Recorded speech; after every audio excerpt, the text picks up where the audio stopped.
Welcome to XYPN Radio, where your host Alan Moore brings you into a community of fee-only financial planners who want to profitably and successfully serve Gen X and Gen Y clients. If you're ready to get the knowledge you need from leaders in your field, learn from forward-thinking advisors, and take action on your own goals, XYPN Radio is the show for you. Here's your host. Hello, and welcome to this episode of XYPN Radio. I am your host, Alan Moore, and I'm excited to have XYPN member Xavier Maldonado on the show today. Xavier is the founder of Global Vantage Wealth in San Diego and specializes in working with dual citizen clients with assets in multiple countries. His primary focus has been clients that are citizens of the U.S. and Mexico. He worked with several different RIAs before ultimately starting his own firm. So we talked about how clients stayed with him through those various transitions.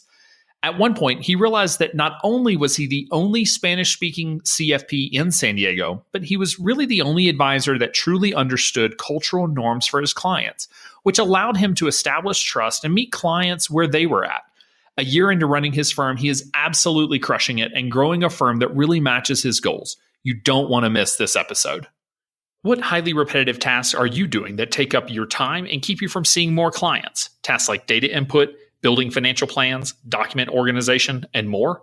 What if all of these tasks were done by a trained professional who could complete them with quality, accuracy, and efficiency? Valenta BPO provides virtual assistant and paraplanner outsourcing solutions specifically for financial advisors and the financial planning industry. Check them out at valentabpo.com to see how they can help you do more of what only you can do. You can find any of the additional resources that we mentioned during the episode at xyplanningnetwork.com/147. Also, be sure to go to xyplanningnetwork.com/VIP to join our private group just for XYPN Radio listeners. It's the community of advisors we've all been looking for that's there to provide support when we need it the most. Best of all, it's free. I encourage you to check it out. Again, that's xyplanningnetwork.com/VIP.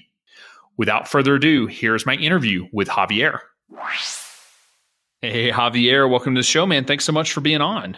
Alan, it's great to be here with you. Thanks for having me. I'm stoked because I remember meeting you. I bet it was the fall of 2014 or 2015. We were at a NAPFA conference, I believe, the first time we met. Or I just remember it being at a conference, though, and getting to hear sort of where you were at and watching your progression. So I'm really excited to be able to share your story because it's extremely unique and a really cool path. So just for listeners' benefit, can you give me sort of an overview of the firm as it stands today? Sort of where you're located, how many clients you have, your typical client, that sort of thing, and then we'll dig into the details. Absolutely. Located in San Diego, Encinitas, which is the north part of San Diego. I currently have 18 households that I work with. AUM is 14 million. Non-discretion assets that I actually have as well as 40 million. And we can get into detail of how that works. So it's been an interesting and fun career path, and that's a very good memory, my friend. Yeah, I just remember you were one of those that when I talked to, and I was like, yes, this guy's got to go out on his own. Like, every conversation is different, and every now and then there's just that clear, like, oh my gosh, and you were one of those stories. So, can you tell me sort of your typical client who you're working with at this point? Sure, my typical client. So really. Reflects on my life and my experience. I specifically work with cross-border global families that have international financial assets, both here in the U.S. and abroad as well. So really, from a financial point of view, they just have financial interests here in the U.S. and abroad. And from an immigration point of view, they might be dual citizens like I am. I'm a citizen of the United States, born and raised here in San Diego, but also might have a citizenship in another country or be residents of the U.S. and citizens of another country. So I'm both citizen of the United States and Mexico. So are you specifically working with clients that, the cross-border, is that mostly clients in Mexico or is it a range of countries? So when I first started, it was specifically towards, for anybody that's been into San Diego, if you head on the 5 or 805 freeway south 20 minutes, you're going to be in Mexico. You know what I mean? So Tijuana and San Diego are both like brother and sister cities. And yeah, I specifically started working with Mexican clients that had assets in Mexico. And what I did is I created a network of advisors that specialize with this community. Well, it slowly grew to, oh, Javier, I also have a client from Spain, and then I have a client from Switzerland, and I have a client from Canada. So it slowly grew from being specialized in just Mexico to actually other countries where we were helping and advising clients. Fantastic. Well, we'll dig into all of those pieces. I will say one specific thank you is you made an introduction at I believe it was TD Ameritrade conference a couple of years ago. We were looking for someone. It wasn't TD. I can't remember what conference it was, but anyway, to come in and run our Orion. And you said, I know a girl and that you had worked with. And so Carrie has been a team member since then. So thank you for that. And so she's now on our XYS team, which is awesome. So it's kind of funny how folks find their way to XYPN and how meeting people is so important in just making the ask and saying, do you know anybody? Yeah, Carrie did. I had such a great work experience with Carrie here in San Diego. She was the VP of operations for the RIA firm I worked at before, and we worked together, but it was about 5 years. So, she's great. I'm glad she's worked out, and obviously I hold XY in such high regards. I said, oh, it's a perfect match. Yeah, she is, for lack of a better term, she's our process savant. I mean, I swear I can drop her into any situation that has a process and she can make it more efficient by at least 20%, if not 50%. It's just amazing, just to have that skill set. And it's a underappreciated skill set in advisory firms is sort of that process operations minded brain. We tend to value planners. But I tell you what, like the reason we as an organization can operate as efficiently as we do is because we have Carrie and a few others that are just gifted on that side of things. But all right, so taking a step back, tell me a little bit about sort of your path into financial planning. Has this always been your career? No, that's what's interesting. So when my father started a textile manufacturing company back in the 70s, and he had offices in Mexico where a lot of the production was, and in the United States as well. So background of entrepreneurs, my father was a business owner, and being kind of more from a patriarchal kind of family, and being the eldest son, I really was kind of groomed, I guess, to take over the family business. So I graduated from college, and I actually went to live abroad for a year because I thought, oh, you know what, I'm eventually going to join the family business anyway. So I did some postgraduate work in Spain, studying finance, and then came back, worked in the family business, which was actually pretty interesting because I'd been working for my dad in the family business, spending summers there since I was a kid. And then all of a sudden I come back and start working there and really managing the finance department. And a lot of the production that they did, there was a huge shift in that year and the year after. A lot of the production started going to China. So there was really a moment where, okay, what should we do with this business? And my dad and my father had an offer to sell the business. So we had a long conversation saying, okay, well, what should we do? And to me, it just made sense for him to sell the business and retire. So I had a little equity I had a little bit of a payout, took a step back and really did some thinking of what to do with the rest of my life.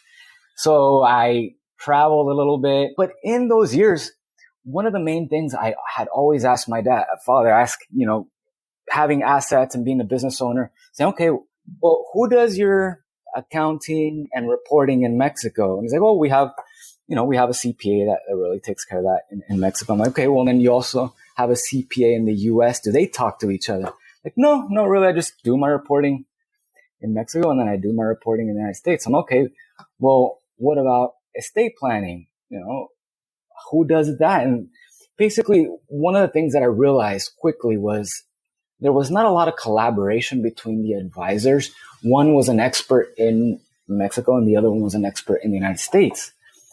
And being here in San Diego, where the demographics, especially for families like mine, there's a big focus on that. I really quickly came to realize there isn't one expert that really handles all of this. that really takes into consideration a family's well-being, international assets. So that's what really kind of my first aha moment was saying, hey, there's nobody that really does this. I know the big financial institutions love working with international clients, but they love them for the reason that they sell their proprietary products to them. I mean, that's basically what they focus on. And the rest of the problems they kind of hand off, or they really don't even deal with a lot of the other issues. So that's where my aha moment was like, there's a need for that. And I enjoy doing that. I've always been inquisitive. So I want to get into this field. And timing was not my strength. That was right at the end of 2006, 2007. What a great time to join. Oh, yeah, exactly. So the job offer that I took was with SageMark Consulting, which is a BD that's actually owned by Lincoln Financial. It's a subsidiary of Lincoln Financial. And the reason why I joined them was because they really had a career path for me, saying, okay, we don't expect you to bring clients right off the bat. We're going to kind of educate you. And I really understood their education program. It resonated with me because they work with business owners. One of the things that I kind of quickly came to realize is, obviously, because they're owned by Lincoln Financial, one of their main focuses was selling insurance to these business owners via split dollar arrangements, which kind of are more grandfather type of plans, or golden parachutes and handcuffs, different type of real sophisticated insurance planning. At the same time, back then, if you recall, the estate tax exemption was only $2 million. Yeah, much lower. So they really work with these types of families, helping them with very sophisticated, intentionally defective trusts. I remember very sophisticated estate and business planning. So were you going through like a CFP program at that time, or was it primarily or did you just sort of learn financial planning on the job? Yes, learn financial planning on the job. So at that point, I really wasn't. And one of the things I should have done back then is a little more research, understanding the industry. I didn't really realize they were fee only. It was still kind of on the younger side, obviously, 12, 15 years ago. Now, fee only RIA is a lot more common, and there's actually a career path. Back then, with somebody that I didn't, obviously when I graduated from college, I didn't have a specific financial planning degree. My degree was more in finance, corporate finance. So I joined that's one of the reasons why I joined SageMark. I said, okay, there's an education program, there's an onboarding, they're going to teach me.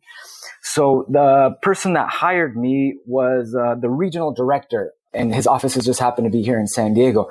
Very smart guy that'd been in the industry. He's been quoted in books. He was on the board of the CFP board. So he'd been around for a long time. The only thing, he hired a managing principal from the San Diego office that essentially became he kind of became my go-to guy.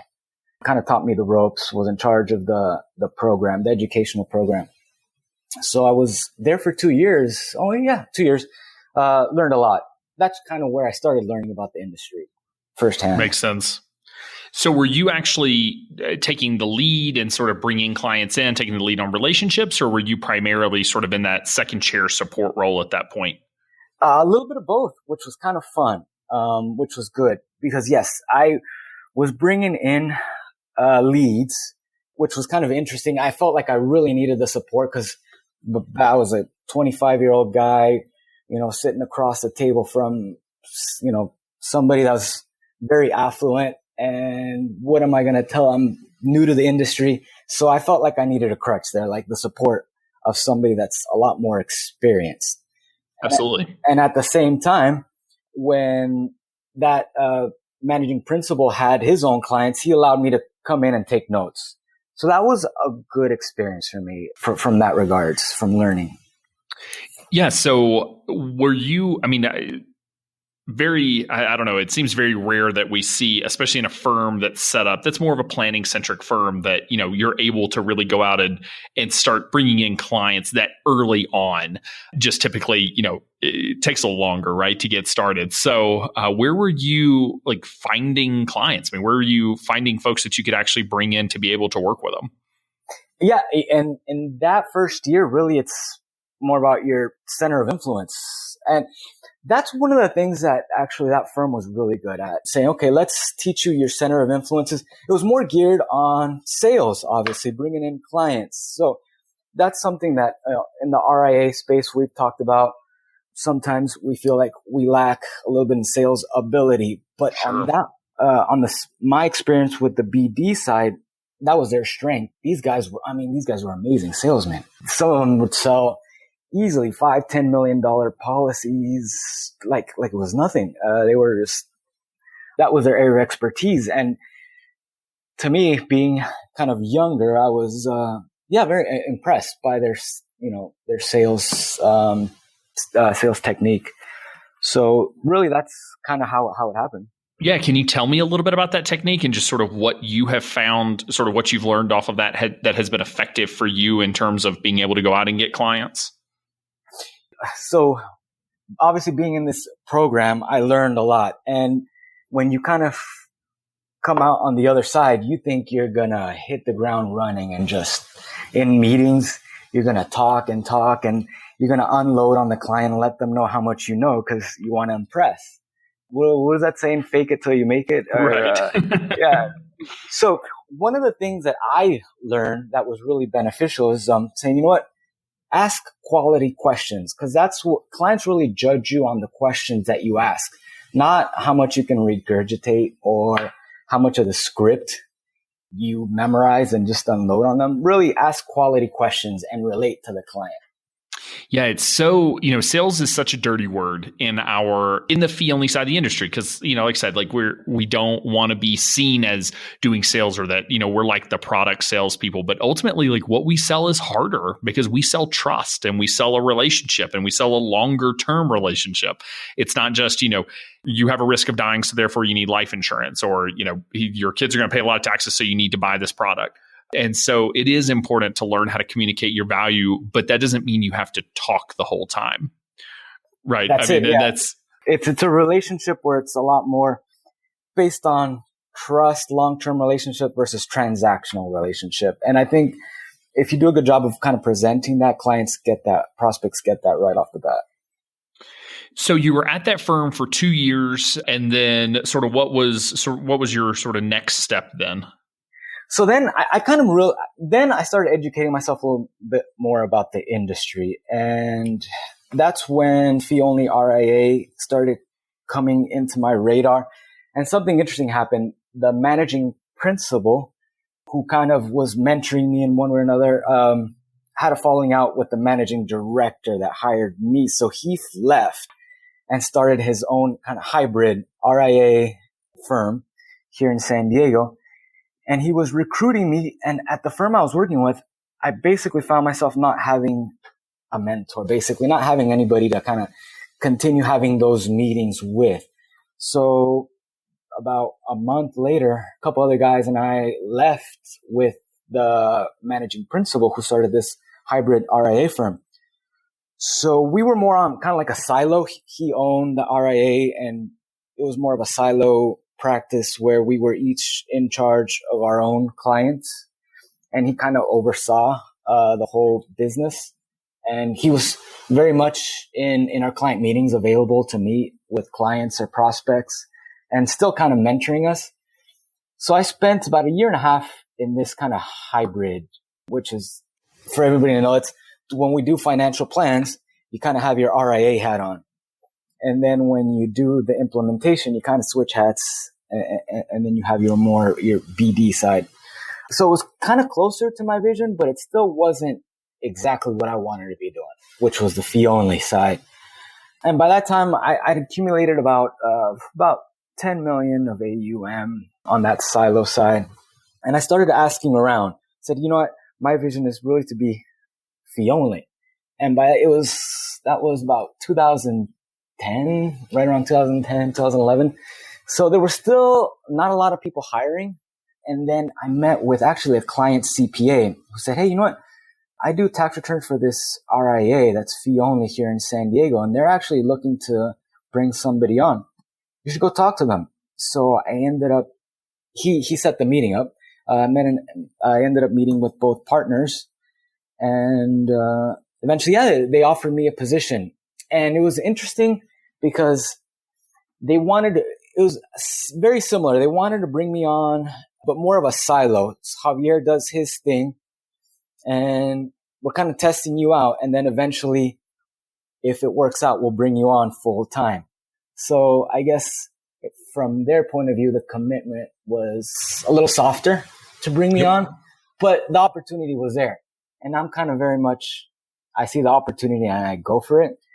And yeah, if we recall, obviously 2010, 2011, still the economy was barely starting to recover. So I think the Jobs Act had just come in where I think companies got the employment tax reduced, so they took opportunity of that. So still kind of the economy was not what it, and hadn't fully recovered. So I saw this as, okay, yeah, I understand. Obviously, they're not committing to me 100%, but the opportunity is there. So I'm going to prove myself. So I started the transition, basically saying, okay, well, I'm going to leave. Obviously, a good amount of clients I had to leave behind that I'd done more of a transactional and brought my fee-only clients over with me. I had an agreement with the firm that's saying, okay, if something ever happens, obviously the clients that I'm bringing on board now, come with me if for some reason it doesn't work out. And it ended up that I was with them about for a year, and then eventually they offered me the financial planning position. No, I'm interested because, it sounds like some of your clients stayed with you through all of these transitions, or at least through a couple of them. So how did you communicate sort of your transitions between firms and why they should be coming with you? So it's very important to really establish the trust side, saying, okay, well, I see that there is a better way. I'd like to sit on the same side of the table as you, transition to this fee-only vision that I have. So I think clients got it. All my clients basically say, okay, I understand what you're doing. And really it's because I've had created this niche, this value add where there's really not, at that point, I had just gotten my CFP when I joined this RIA firm. I was the only Spanish-speaking CFP here in San Diego. There's no, wow. San Diego, you'd think because of the demographics, sure, that there'd be a good amount of Spanish-speaking CFPs, but I was the only one. So I think that really helped. Basically, clients, one, understood and they saw the value that I was adding and said, okay, perfect. Yeah, count me in. They came with me to the new RIA firm. And it's yeah, that makes sense. So a lot of those clients, so you really, this whole time you've been really working with clients that were either bilingual or Spanish speaking, Spanish was their first language, and, had assets in multiple countries. Like, is that sort of like this whole time you've been working with that same client base? Yes. This whole time I've been working with exactly that same clientele base. And then from working with clients that had assets in the US and in Mexico, it kind of grew from there. I was able to, like I said, collaborate with a lot of other advisors like CPAs or international tax attorneys. They saw the process that I had created and they said, hey, we can do the same thing. I have a client from Spain. Can you please have a meeting with him and see? And then I got referred into like clients from different parts of the world. I love this because, people always push back on the concept of a niche and having a focus. And I just think Javier works with clients that are dual citizens and have assets in multiple countries, including the US. Like, that's pretty darn specific, right? Like that is very much narrowing the focus. And yet there are plenty of clients out there that allow you to build your business. And so I think about like, folks say, what's the best marketing plan? Should I be on social media? What's the most effective? And my thing is like, if you can be that specific and tell me that is your specific niche market, building a marketing plan to those clients is much easier than trying to build a broad-based marketing plan to all young professionals or millennials or whatnot. So it's so cool to see, obviously I'm excited because I'm a huge proponent of having a niche, but seeing the success you're having in, having that focus. I am curious because to my knowledge, there's no like training program for, working with expats. So we had Ashley Murphy on the show recently, and he really focuses on clients that are in Australia or dual citizen with Australia and the US. And, he was sort of lamenting the same thing. So how did you learn like the issues and the tax laws and all of the things that you needed to know to be able to properly serve these clients? Great point. And the way I learned is I am that. My family was cross-border. So I've lived a cross-border lifestyle my whole life. It was a great experience. So my family's always had a home in Tijuana in Mexico, and we've always had a home in San Diego. I went to school primarily in the US, went to high school here in San Diego, all boys high school, and living so close to the border was so much fun.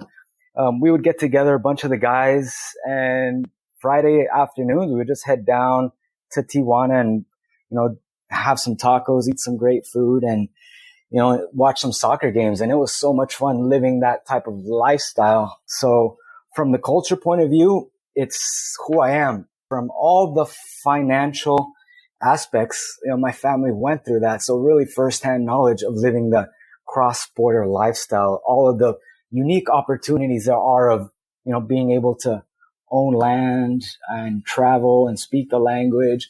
But at the same time, there's also compliance issues that you have to, what do I need to do to make sure I'm compliant in the US and also compliant in Mexico or whatever other country? What are the benefits that I can take a look at the tax treaty and say, okay, how can I structure it so I'm taking advantage of all the opportunities, but at the same time, making sure I'm compliant, filing the forms I need to be filing, making sure that all my assets are coordinated. So if I do one thing in one country, it doesn't adversely cause damage to what I'm doing in the other country. So having really collaboration. Yeah. And again, it's awesome that you've been able to find folks as centers of influence, CPAs that are doing similar work, because you can bounce ideas off of each other and learn from each other's experiences and that sort of thing. So you ended up in a financial planning position then at that, final firm. How long were you there for? I was there 6 years. So great experience. I started, as I mentioned, first I started more of a silo, Javier doing his thing. Then they invited me to join the firm where I was a financial planner. And then they kind of saw that the way I was doing things, and they really liked the way I was managing the client relationships. And eventually, quickly, I became the VP of financial planning and chaired the investment committee. So I was the VP of financial planning in 4 years, the last 4 years. How many advisors were at that firm? So there was six of us. And when I started, the firm was about 75 mil of AUM. And then when I left, it was just under 200 mil, I believe. Yeah, so a good strong 6 years. Obviously, bull market has helped, but growing and going out and finding clients. And it sounds like, did you continue to go out and do business development and bring in your own clients at that point? I did. So one of the really cool things that I learned was a part of financial planning that I wasn't an expert on, was really helping clients that were working transition into retirement. So one of the things, that's what the two partners specialized in. And they said, hey, this is a unique opportunity to bring you on, because obviously San Diego is a great place to live and retire. So there's a lot of, if you're familiar with San Diego, if you go down to Coronado or La Jolla, there's a lot of people from Mexico, from Canada that come down here and retire. So they're in need of that same transition of working to retirement. So that's where the two partners saw the opportunity to bring me on and say, hey, Javier, this is what we specialize in. We think that this could be beneficial to your niche. Saying, okay, well, let's kind of develop that, working to retirement for international clients. So we did that. We started bringing on clients that were looking for that transition. So then what prompted you to sort of split or, break away and ultimately start your own financial planning firm? Yeah, good question. So that kind of brings us back to an aha moment that I had was, we started the conversation with, I met you at the NATFA conference in 2000, I think it was 2015. So at that time, one of the things I saw is, yes, I was developing this clientele-based international clients that are working, transition to retirement.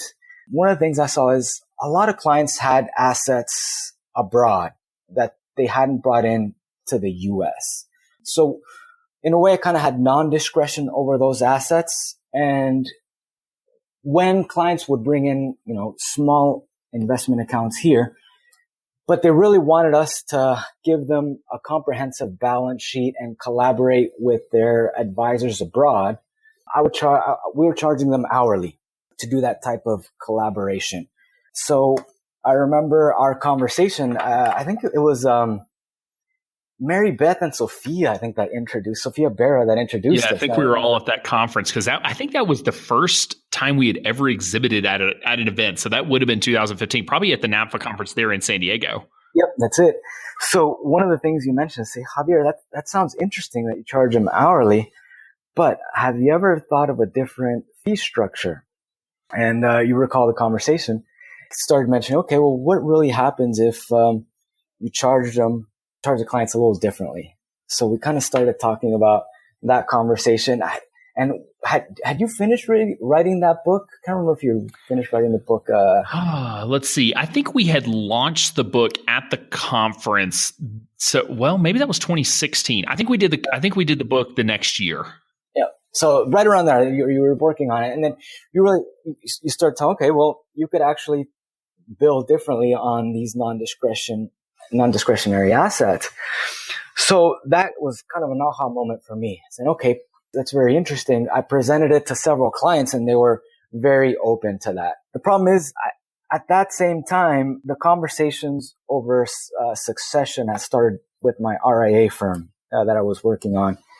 And really, we just couldn't agree to the terms, to the numbers. I felt like, I had brought in, at that time, I probably had like 20% of the revenue. And I felt like I should get some sweat equity. And, they disagreed. And it was okay. Basically, we couldn't agree. We agreed to disagree. So that offer, it was myself and another person that was offered the succession and the partnership. And we both passed on the offer. The other thing, in my opinion, is the firm, it's kind of hard to be a growth and a value company at the same time. That's a great point. I like how you frame that. Yeah, so I felt like a lot of the growth would have come from our shoulders, and yet they wanted to kind of fix our compensation. So overall, the vision I didn't agree with, and the numbers I didn't agree with. So that was like right around when I met you, I think. And I think the writing was on the wall basically when I passed. I said, this opportunity is not for me at this moment. Thank you. But obviously the writing was on the wall and I was looking for something else, something better. And I knew I had a niche. I knew I had a solid clientele base. So that's when I really started thinking, okay, what if I started my own firm? And so what year ultimately did you decide to go out on your own? It was in 2016, but officially I launched the RIA Global Vantage, which was launched right at the end of 2016, December of 2016. So I think like my first full month was January of 2017. Okay. So right there at the end of the year. So how did that first year treat you in terms of client, with the clients you were able to move over, just sort of overall revenue and expenses sort of in that first 12 months? Yeah. So I'm very conservative when it came to really expenses. Oh, you know what? Actually, I just recently attended a FPA meeting where Andy Erbers said something that resonated. She used an analogy. She said, the first year, owners, she compared it to baseball. Owners are like, you're stepping up to the plate, right? All you as owners are trying to do the first year is get safe on first base. Get on first. Right. That's your job is to get on first. Whatever you need to do to get on first. So when I started the RIA firm, I'm like, okay, I have an idea. I'm pretty close to getting on first because I can bring in, I had that agreement with my previous firm that if if I ever parted ways, I can take my existing clients when I join the firm with me. So I'm like, okay, well, I know at least I have 10 mil of AUM. So that kind of, if I do everything the right way, that at least gets me to first. So I really wanted to be careful with my overhead. So that's how really I started my first year, saying, okay, I know I can count on 10 million of AUM. And then I have my clients that I manage their assets on a non-discretionary fee for service basis. So that's how I started the year. So tell me about the difference between discretionary and non-discretion with your firm. Like, why are the non-discretionary assets just the assets that are parked overseas and so you're not able to manage them? Or do you have other stuff that's, in the US that clients choose to not have you manage directly?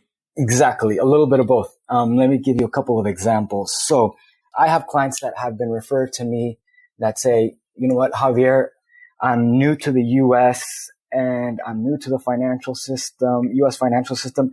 I know I need somebody like you to be on my side, but the safety and security blanket of having my assets in with a big financial firm for like the first year or two until I settle down, there's just that sense of safety and security.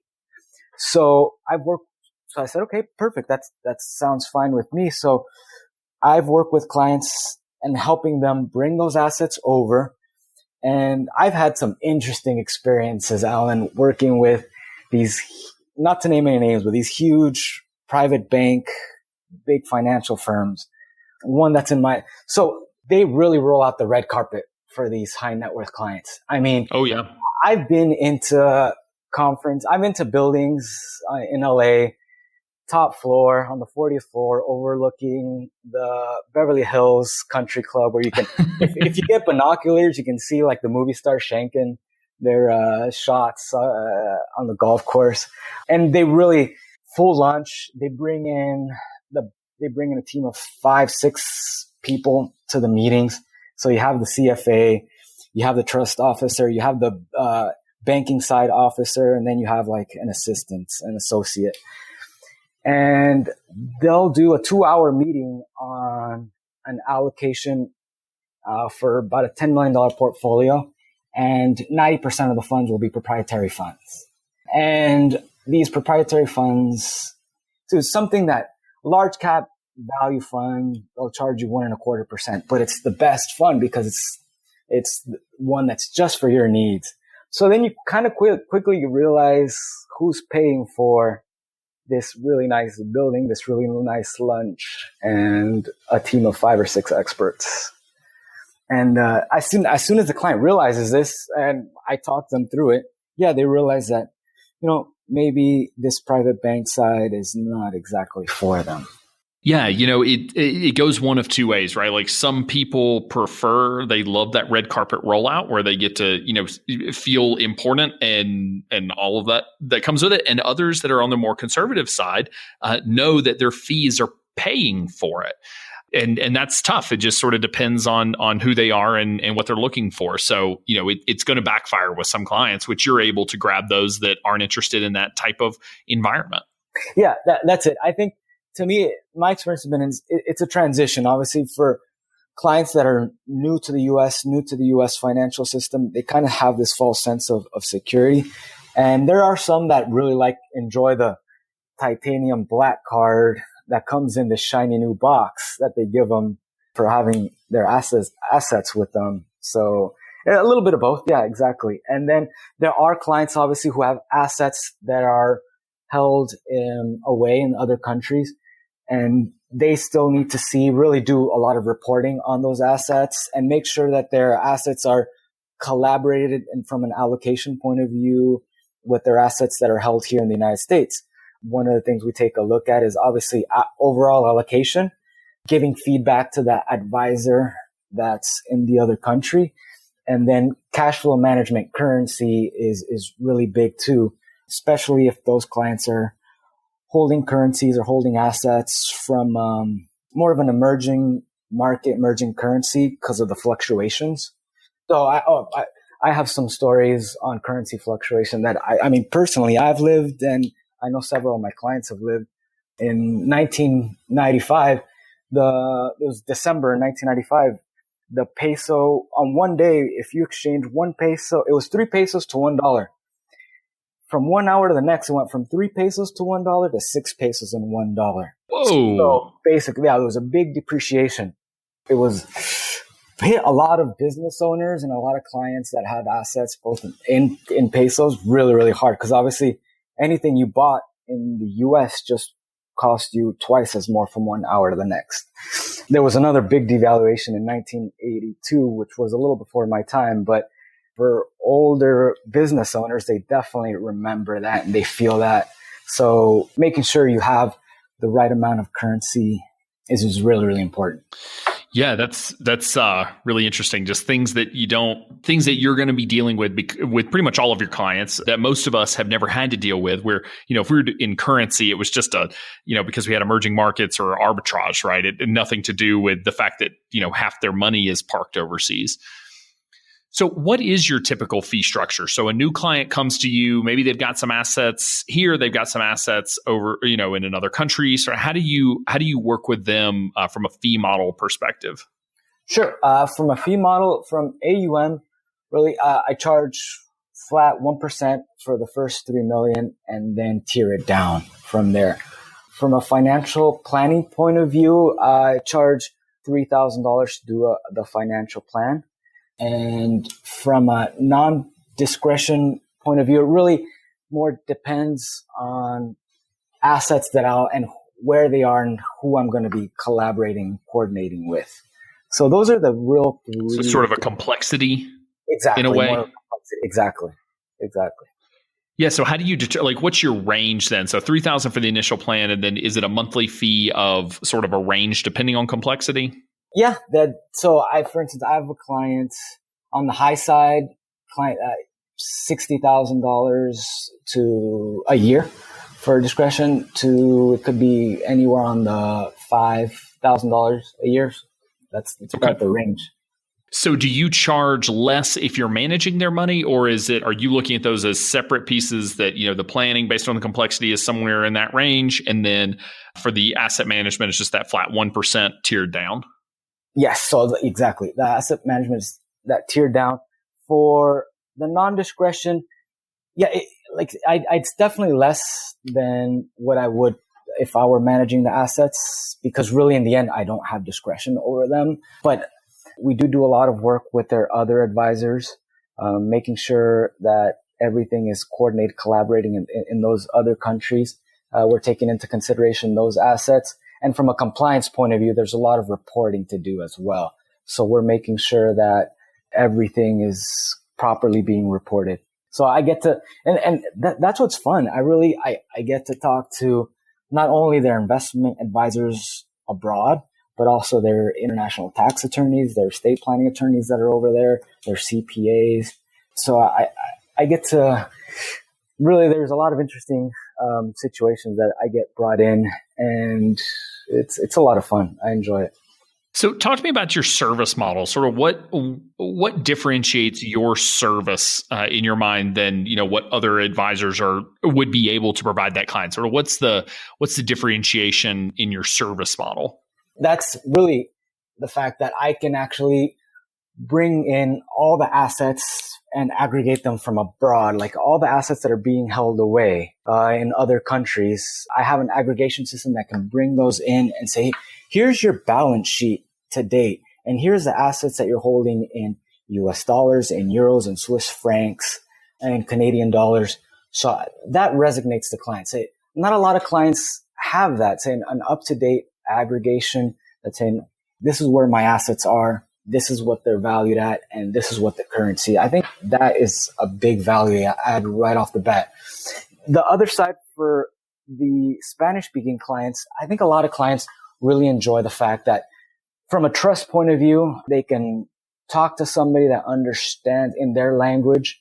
Most of the clients that I talk to are highly educated, so they'll know how to speak both English and Spanish, but they just feel more comfortable speaking Spanish or talking to somebody that understands them and can do business the way they do business. I'll give you an example. Like in the Hispanic culture, it's very common for us to go to lunch. And that lunch usually it's a long lunch for the first meeting that eventually ends up over drinks.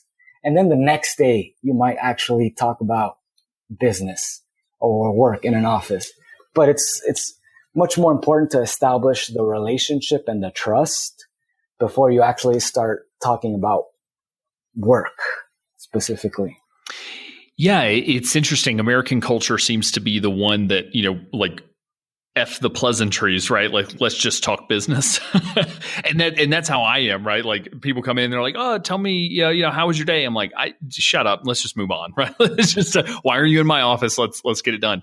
And that would be perceived as extremely rude in other cultures. And so to have that cultural awareness that, that anyone could go develop if they, took the time and opportunity, but obviously the culture you grew up in, to be able to connect with those clients and be able to not only speak their language, but be able to speak their culture and it be comfortable is huge. And like I said, a differentiation factor for you. Yeah, definitely. I think that's been important. And the other side of it is I've built a network of advisors that really specifically focus on working with the global families and being able to address their issues. I'll give you an example. I just got an email from my international tax attorney saying, because of the Tax Cuts and Jobs Act that came in right at the end of the year, one of the main things was really focused on repatriation of retained earnings. Google, the Apples, they have earnings abroad. Well, one of the main reasons why they hadn't brought them into the United States is because they wouldn't be charged 35% on those earnings, plus obviously any state taxes here in California. So they could be looking at 45%. So the Tax Cuts and Jobs Act reduced that to 15.5% on cash and 9% on other assets. The problem is it's mandatory. It's a mandatory deemed repatriation. So a lot of these companies are going to get a tax bill. They have to pay this tax bill. What got caught up is, what if you're a small or medium company that's foreign owned? So there's a lot of U.S. taxpayers that have a lot of foreign owned corporations. They're going to get a tax bill for any retained earnings that they might have, and they need to pay it this year.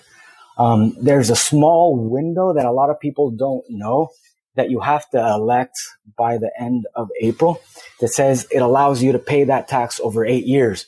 But you have to make the election and you have to make the first installment payment before April 15th. So like the CPAs right now are slammed. It's not like they can kind of get on the phone and call all their clients at a foreign corporation, say, we need to do this now, because if not, you're going to get a tax bill for the full tax that's due for any retained earnings. So that's something really cool that I can actually talk to clients about. Yeah, I mean, and again, like that's something that many of us just simply don't have to deal with, but that's something that your clients are going to be dealing with, and it's awesome that you're able to, provide that value, which is why they continue to pay the fee. Yeah, so exactly. What are the big things that you're working on now? So you're over a year into the business. You've got some good AUM there. Sounds like you've got some good revenue flowing. Clients are coming in. You've got a great niche. So sort of what's your focus for the next 12 to 18 months in terms of growing your business or not growing your business, maybe? No, so to me, the way I look at it is kind of going back to the analogy Angie is. I'm on first base, eyeballing second, and I'm going to start my marketing really to get to second. I really want to grow the business.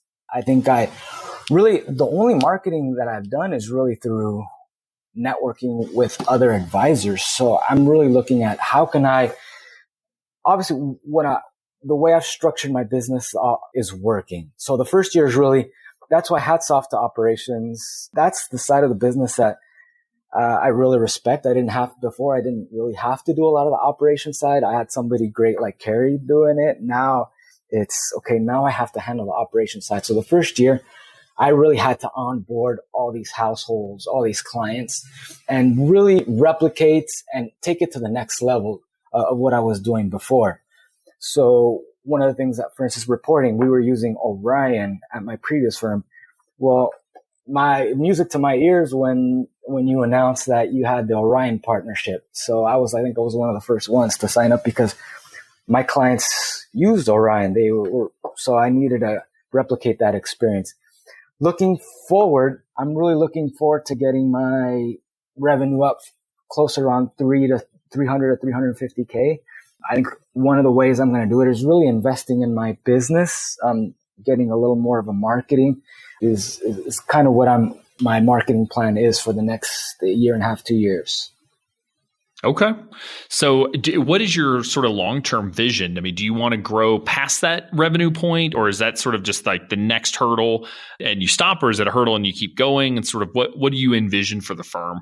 That's my next hurdle. What I envision is, I think once I get there, one of the unique things is because of my niche, I can actually work with less households, but that have a higher. Yeah, I guess overall, it's really I've been lucky that I have less households that are a little more affluent specifically. So I think my next level would be once I get to the 300, I could bring on somebody that helps me both, I think, on the operation side, and then also hire a paraplanner to really start building the business up and take it to the next level. So what are some of the things that you would say you've done right, and like sort of positive things you've done in your first 12 months, as well as maybe a couple of the negative missteps that you've made that you've learned from sort of as you've been getting your firm started, that some of our listeners are looking at starting a firm could learn from? Sure. I think one of my things that I could look back on is I was very conservative. I wanted to really be careful of my overhead. Kind of was a hawk when it comes to overhead the first year. So I was very, very cautious. And really, I probably could have put a little more into marketing and growing the business. That's lesson learned. I really focused more on the operation side. But I think I did that because I really wanted my existing clients to come over and have a good experience. Everything that I presented to them, I wanted to have a really great client experience. So I focused more on the operation side the first year. Lesson learned, because in year 2, I'm definitely going to start focusing more on marketing and bringing clients on board. That's something that I've definitely learned. I've gotten a lot more confidence in being a business owner. So that's been such a fun experience. I know I saw my father be a business owner and entrepreneur his whole life. So it was something I embraced and I always wanted to be. I think I just needed the right structure to actually thrive and really take on the challenge. Makes sense. Do you, does your father, is he involved in the business at all, or providing guidance, sort of, entrepreneur coaching, if you will? He definitely gives me a lot of advice. And I think from when I presented the idea of being conservative, he was very much about that. He was like, yeah, your first years, you're going to learn a lot. And definitely you don't need the nice corner office, because you're not going to come, a client's not going to hire you because you have a great corner office overlooking the ocean. So be careful your first year. No, it's a great point that ultimately, we pass around the budget, $10,000 to $20,000 for starting your firm, and that's true on the business expense side. I'm curious, how much did you ultimately spend just overall running the business in that first 12 months? Well, that's the thing. I was cash flow positive. So I was lucky. Yeah, you had income, so you had a little more money to spend. Yeah, exactly. So I had more money to spend. So from that side of it was nice. I mean, all in, probably just up and running, it was about 40K. But so basically it was nice that really I didn't take that big of a hit the first year. So you spent $40,000 in the first year. Did that include any salary for yourself? Oh, it doesn't include salary. That was just computer. Like the salary for myself, again, I try to keep it low. So if I considered salaries, probably a little over, so closer to 90K. Okay. So $40,000 in expenses. Could you have spent less than that if you had to, if you didn't have the income? Do you feel like having that income allowed you to invest a little bit more than you normally would have? Yes, that's it. Having that income allowed me to invest a little more. I for sure could have done it a little leaner. Yeah. So it's one of those I knew I could count on. Basically, when I got commitment from those clients that they were coming over, I said, okay, perfect. So obviously nothing certain, but I know I can count on. Most of these clients have been with me for like 6+ years, so I can count them. I'm coming over. I just need to provide excellent client experience. So that was my focus. Absolutely. And that's a great point that, again, we talk about that $10,000 to $20,000 number. You can do it on that. Now, you can also spend a lot more than that. It's hard to spend much less.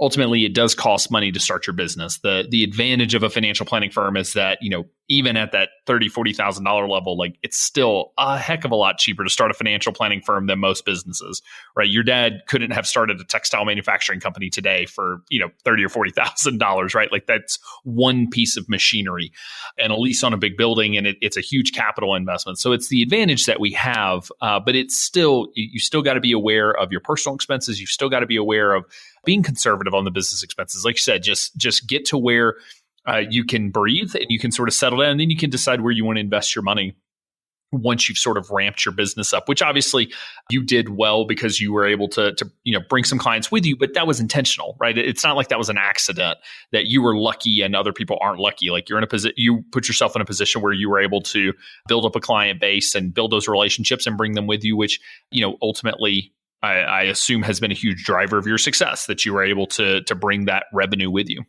Yeah, it's that actually. So my hats go off to advisors that actually start from scratch and are successful. Because in my opinion, that's hard. I was lucky enough that I had a base, but you see, in the XY Planning Network, I've heard and got to meet so many advisors that started from 0 clients, and I look at them now and they tell me their stories, and I'm just very impressed. I'm like, wow, good for you. That's awesome. It's not the preferred method, but it is probably the dominant method, just because I think a lot of folks get lulled into complacency. You think like, oh, well, I'm going to stay at this firm, so it doesn't matter. You start building those relationships, and then, something happens, the succession plan doesn't work out, and you want to leave. And that's when you go back and you reread the non-compete that you signed. And, there's not a lot you can do. It's not like you can, if your firm requires a non-compete and you don't sign it, like they're not going to hire you. You can negotiate around that and say, look, like, I'm committed here, but ultimately if I do ever leave, I do want to be able to take the clients that I've brought on and that I have the relationship with. I know some firms will go ahead, and my firm actually did this. The last firm I was at, I could buy out any clients. So I had a non-compete, but if clients came with me, or I, contacted those clients and they came with me, I just had to pay 2x revenue over 5 years or something. So you can negotiate something like that to say, look, if I do leave, I'll compensate the firm less than, less ideal than this, scenario that you're in. However, can definitely be done. So, for the younger advisors out there that are going in, that are signing non-competes, actually read it, maybe have an attorney take a look at it, and be sure you understand what you're signing, because it could have, long-term ramifications for you if you ever do decide to go a different direction, start your own practice. Yeah, that's great advice. That's, something that, in my opinion, is very, very important as well. Whenever you sign any type of document, I think when somebody offers you a job, you're on cloud 9. You're like, oh my God, somebody believes in me. I'm going to get hired. Oh, by the way, here's this non-compete. They'll sign it without even thinking about it, because they're focusing on, I'm entering this industry. I'm entering this company. They believe in me. Of course, I'm going to sign it. Yeah, be very careful. And like you said, I think if you counter saying, hey, I understand this non-compete, but hey, things sometimes don't work out for one reason or another, and it's nobody's fault. Would you agree to this? And then counter, because you don't want to build up a clientele base and then all of a sudden have to leave it behind because you're following another dream or life takes you on a different path. So great advice. Yeah. And you just never know. Like you said, it's not always a negative, like, you got screwed over by your employer, so you're leaving. Like sometimes these things happen. You get married and your spouse wants to move across the country for a career opportunity and you want to move with them. Or like I said, sometimes it just doesn't work out, or the firm gets sold to a private equity firm and you don't want to be a part of that. I mean, there's just so many things that can happen. So do have those conversations early on. So Javier, as we're coming to a close, I'll ask you the final question. And that is, if there's one piece of advice that you could go back and give your younger self, one thing that you've learned over the last year or two, what do you think that piece of advice would be? I think one of the biggest things is believe in yourself, get confidence. When I first started in the industry, I was just so impressed by the elder statesmen that could quote tax law and were so sophisticated. And I was just impressed and a little taken back. I was like, oh my God, how can I meet with a prospect of mine and not be able to do that? I was very afraid of having a bad meeting because, at that point, when you're a couple years into the business, it's hard to get clients. So meetings are that much more important. So I was just so worried about having bad meetings. And if I could tell myself that, it says, hey, it's okay to have a bad meeting. Learn to have a bad meeting and learn how to follow up on that. You can definitely learn from your mistakes. So that'd be one thing I'd really tell myself.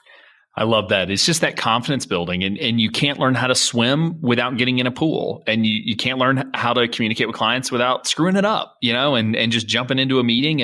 And every advisor, you ask any, seasoned advisor about that, about learning how to be in a meeting and saying something really stupid to a client. Like, we've all done it. We've all put our foot in our mouth and wish we had it. And you just learn from it, like you said, and learn how to recover and how to follow up and all of that. So, well, Javier, thank you so much for taking the time to come on and sharing, share your story and success that you're having serving this awesome and unique, client base that, quite honestly, is probably extremely underserved in our industry. So thank you so much.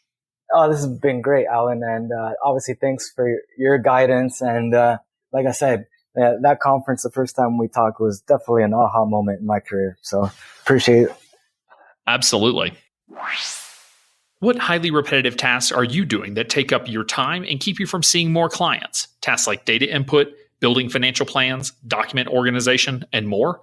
What if all of these tasks were done by a trained professional who could complete them with quality, accuracy, and efficiency? Valenta BPO provides virtual assistant and paraplanner outsourcing solutions specifically for financial advisors and the financial planning industry. Check them out at valentabpo.com to see how they can help you do more of what only you can do.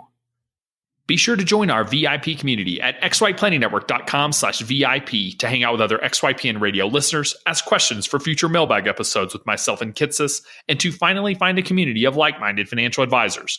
Thanks so much for joining me today. We'll see you next time. You're not alone, and you're not crazy. It's scary starting, building, and growing your own financial planning firm. And that's why we put together a free private community just for you, the Cutting Edge Financial Planner. Go to xyplanningnetwork.com/VIP or text XYPN Radio to 33344 and join a network of thousands ready to change the lives of Gen X and Gen Y clients.